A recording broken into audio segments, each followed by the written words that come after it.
내란의 실상을 하나하나 맞춰가는 재판은 지난하지만 역사적 책무입니다. 막대한 인원과 예산 그리고 행정력이 동원돼 그 진실을 밝히는 노력을 하고 있습니다. 그런데 내란의 핵심 인물로 꼽히는 노상원 씨가 오늘 법정에서 증언을 거부하며 이런 이유를 댔습니다. 귀찮으니까. 마지막까지 최소한의 도리도 하지 않는 모습이었습니다. 그러면서도 본인 변명은 구구절절 내놨습니다. 재판에선 계엄 모의 정황이 담긴 롯데리아 CCTV가 재생됐습니다. 박병영 기자입니다. 윤석열 전 대통령과 전직 정보사령관 노상원 씨가 내란 재판에서 처음으로 마주했습니다. 법정에 출석한 노 씨는 본인 집에서 압수된 메모, 휴대전화 카카오톡 캡처본에 대해서도 증언을 거부했습니다. 부정선거 의혹을 예비역 장성들에게 교육하려 했냐고 특검이 묻자 귀찮다는 이유로 답변을 거부했습니다. 귀찮으니까 증언 거부하겠습니다. 계속되는 증언 거부의 재판부는 본인이나 가족이 형사처벌받을 우려가 있을 때에만 증언 거부가 가능하다고 꼬집었습니다. 그런 노 씨는 자신의 혐의와 관련해 변명할 땐 적극 입을 열었습니다. 김용현 전 국방부 장관이 비상계엄 전날 건넨 비아폰의 존재를 인정하면서도 애써 의미를 축소하려 합니다. 나중에 이제 전화 왔을 때 보니까 이제 수신이 되는데 내가 걸려고 해보니까 안 되더라고요. 뭐 조직도 같은 것도 안 나오고. 법정에선 노 씨가 김용군 전 정보사 대령에게 서류를 보여주는 장면이 담긴 롯데리아 CCTV 영상이 공개됐습니다. 특검은 비상계엄 선포 전 체포작전과 관련한 행동 지침을 알려준 것 아닌지 의심합니다. 증인이 머리에 무언가 덮어 씌우는 동작을 취하고 김용군도 손을 들어서 비슷한 동작을 보이는데요.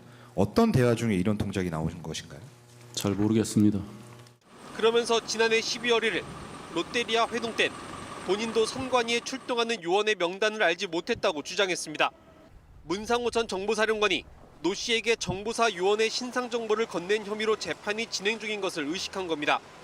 하지만 이 과정에서 노 씨는 문상호 전 사령관과 1대1로 이야기했다. 보안 때문에 그랬다며 선관위 전산실 확보 지시는 인정했습니다. JTBC 박병현입니다. 통일교 교인들이 한학자 총재 재판에 증인으로 나왔습니다. 국민의힘에 전달한 정치 후원금을 두고 한 총재를 방어하는 모습이었습니다. 한 총재가 아니라 윤영호 전 본부장의 지시에 순종한 것이라고 주장한 겁니다.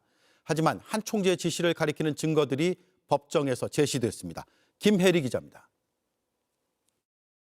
통일교는 2022년 대선을 앞두고 국민의힘 시도당에 1억 4,400만 원의 후원금을 냈습니다. 특검은 한학자 통일교 총재의 지시에 따라 불법 후원금을 낸 것으로 결론 냈습니다. 하지만 오늘 한 총재 재판에 나온 통일교 교인들은 후원금 전달은 인정하면서도 지시자로 윤영호 전 본부장을 지목했습니다.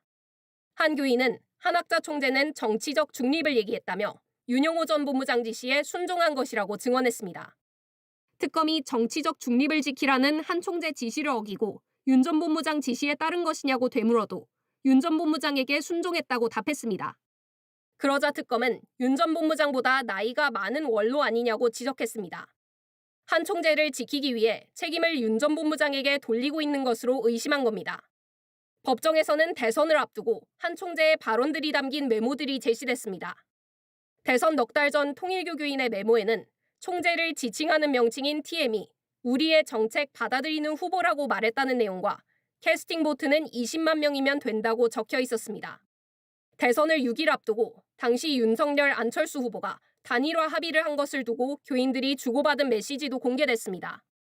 하늘이 결단하고 결심하니 단일화도 이뤄지고 판세가 뒤집혔다는 내용입니다. 하지만 통일교 교인들은 한 총재의 지시에 대해 물을 때마다 당시 상황이 기억나지 않는다며 구체적인 답변을 피했습니다. JTBC 김혜리입니다. 대통령실이 내란 전담 재판부에 위헌 우려를 내비쳤고 민주당은 오늘 의원총회를 열었습니다. 수기해서 보완하겠다고 결론지었습니다. 함께 추진하던 헌법재판소법 개정안 역시 위헌 지적이 나오자 법사위가 처리를 보류했습니다. 류정화 기자입니다. 더불어민주당이 내란 전담 재판부를 논의하기 위한 비공개 의원총회를 열었습니다. 대통령실이 위헌 소지를 최소화해야 한다고 밝힌 지 하루 만입니다. 국민적 공감대를 더 넓히고 위헌 소지를 최소화하기 위해 필요한 부분은 보완하고 수정할 부분은 과감히 수정해 나갈 것입니다. 2시간여 진행된 의총에선 발언에 나선 의원 20여 명 대부분이 우려를 표한 걸로 전해졌습니다. 개정법에 대한 위헌 제청만으로도 윤석열 재판이 지연될 위험성이 크다거나 시민단체와 법조계에 이어 조국혁신당까지 반대해 처리가 어렵다는 지적이 나왔습니다. 당내 반대에도 수기 과정 없이 법사위에서 처리해버렸다는 비판도 나왔습니다. 이연성 논란이라든지 상대방에게 굳이 빌미를 줄 필요가 있느냐라고 해서 충분하게 더 검토해서 그런 소지들을 아예 없앤 상태에서 하는 것이 좋지 않느냐. 민주당은 최종 결정을 미루고 로펌의 자문을 구하는 등 여러 의견을 수렴해 다시 의원총회를 열기로 했습니다. 일단 목표는 연내 처리입니다. 내란죄는 역적죄인데 법원이 일반 형사재판처럼 진행하고 있다는 강경 목소리가 여전히 힘을 받고 있는 겁니다. 한편 오늘 법사위 법안소위에서 처리할 예정이었던 헌법재판소법 개정안도 보류됐습니다. 위헌 제청이 있더라도 내란, 외환죄에 대해서는 형사재판을 지속하도록 하는 내용인데 야당은 물론 헌재도 위헌 소지가 있다는 입장을 밝혔습니다. JTBC 유정화입니다. 네, 지금부터는 김영석 관장이 또 독립기념관을 사유화한 정황을 보도해드리겠습니다. 보훈부의 감사를 받고 있는 김 관장은 이 와중에도 교인들을 불러 예배를 받습니다. 단상에 올라선 말도 못하는 고난이 닥치고 있다고 주장했고 역사가와 목사로서의 사명을 목숨 걸고 지키겠다고 말했습니다. 지난 토요일에 독립기념관에서 벌어진 일입니다. 임지은 기자의 단독 보도입니다. 김영석 관장은 올 5월에 독립기념관에서 교회 예배와 ROTC 동기회를 열었습니다.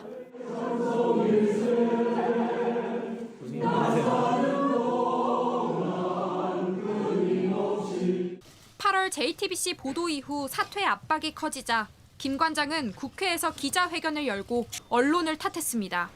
마치 관장이 역사적인 사실을 부정하고 독립운동을 폄훼한 것처럼 보도하였고 행사에 기념관 직원까지 동원됐다는 증언이 이어지자 보훈부는 감사를 시작했습니다.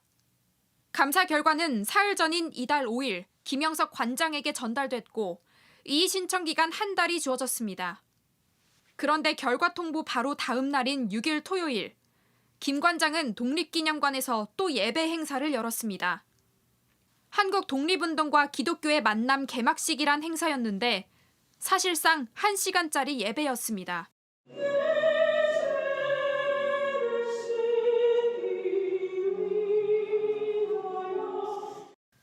묵도로 시작해 찬송, 기도, 성경 봉독, 특송까지 이어졌습니다. 김영석 관장은 단상에까지 올랐습니다. 1년 동안 말도 못하는 고난이 닥쳐왔습니다. 이번에도 제2의 독립운동과 기독교 행사를 할 것이냐라고 hir난하고 이것은 우리가 잘못하는 게 아무것도 없는데. 김 관장은 자신이 목사이기 때문에 그 사명도 지키겠다고 했습니다. 바른 역사를 지키기 위해서 목숨을 내놓고 살아야 되는 역사가의 사명을 받았는데 또 목사의 사명은 진리를 선서하기 위해서 목숨을 내어놓아야 되는. 이들은 언론의 촬영까지 막았습니다. 자, 찍지 마세요. 네. 찍지 마세요. 보훈부는 사유화 의혹과 업무 추진비 사적 이용 등에 대한 특정 감사는 마무리됐고 결과에 따라 절차를 밟겠다고 밝혔습니다. JTBC 임지은입니다. 배차 간격 7시간 15분. 평일 오전에 갔는데도 그렇습니다. 바로 경기도 일산과 안산을 잇는 서해선 얘기입니다. 열차 고장이 잦아서 운행 횟수를 줄이다 보니 승객들은 눌리고 또 눌려서 지옥철을 방불케 합니다. 밀착 카메라 이은진 기자가 직접 타봤습니다. 저는 지금 서해선 신천역에 나와 있습니다. 제 뒤로 출근길 열차를 기다리는 승객들이 쭉 늘어서 있는데요. 그런데 이 열차 지하철이 아니라 지각철로 더 많이 불린다고 합니다. 경기 안산과 서울, 일산을 잇는 구간 서해선입니다. 이 열차를 타는 사람들은 출근 시간을 전쟁터에 비유합니다. 길면 2, 30분도 기다리고 그렇게 기다려도 꽉 차서 와서 또 보내고 해서 다음 거 타고. 팀장님한테 저 지각한다고 이거 어쩔 수 없다고 지하철 안 온다고. 지연과 연착은 가끔이 아니라 매일 일어납니다. 오늘도 어김없이 서행을 알리는 안내방송이 나옵니다.